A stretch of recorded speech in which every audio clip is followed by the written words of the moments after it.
Naitwa Emmanuel Zakaria Moshi, natokea maeneo ya Mabogini. Nilivyosikia mbolea ya KP sikuwa naelewa chochote, ila nilitamani nijaribu ni kufahamu kwamba inafanyaje kazi, kwa sababu lengo langu nilime kwa tija.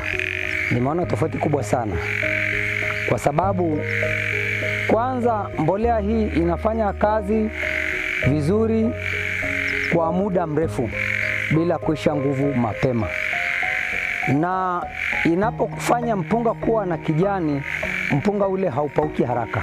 Hiyo mbolea, mpunga ulivyochanua unachanua kwa wakati mmoja wote. Alafu kuna mpunga ambao unakuta ile mbolea zile zingine unakuta mpunga umechanulia lakini majani ya mengi yako juu. Hii ya kepi majani yote hakuna, unaona mpunga juu tu. Lakini kuanzia ile kepi nilianza msimu uliopita yamepanda, msimu unaona itapanda zaidi, kwa sababu nimeanza nayo kuanzia mwanzo mpaka mwisho. Na nilivyoona dalili tu yenyewe, maana mimi ni mkulima muda mrefu, inakuonyesha kabisa hapa kuna chakula mwaka huu au vipi. Inawezekana pia nikavuna mazao bora kuliko mbolea nyingine ambazo nimekwisha kuzitumia, kwa sababu nikiangalia suke lililojitokeza ni suke kubwa ambalo katika matumizi ya mbolea nyingine sijawahi kuliona suke hili.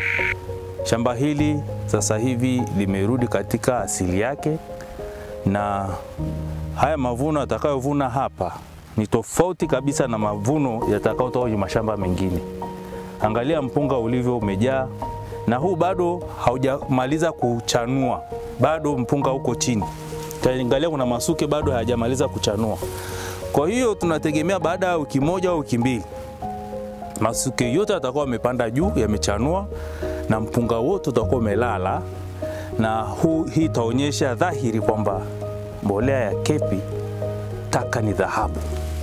Kwanza nitakuwa nimeokoa gharama, lakini pili nitakuwa nimeongeza kipato, kwa sababu kwanza nitavuna mazao bora, na kisha vuna mazao bora, nina imani katika soko, kwa sababu watu wanapenda vitu vizuri. Nina imani kwanza nitauza mapema kuliko wale ambao wametumia mbolea za aina nyingine ambazo haziwezi kupatia ubora wa mbolea ya KP. Mbolea ya KP inapatikana duka linaloitwa Linda Kilimo lililoko Moshi mjini. Yule ndo atakuwa supplier wa mbolea hii kwenye maeneo mbalimbali ndani ya Tanzania hata nje. Ni jawabu, taka ni dhahabu na KP ni jawabu.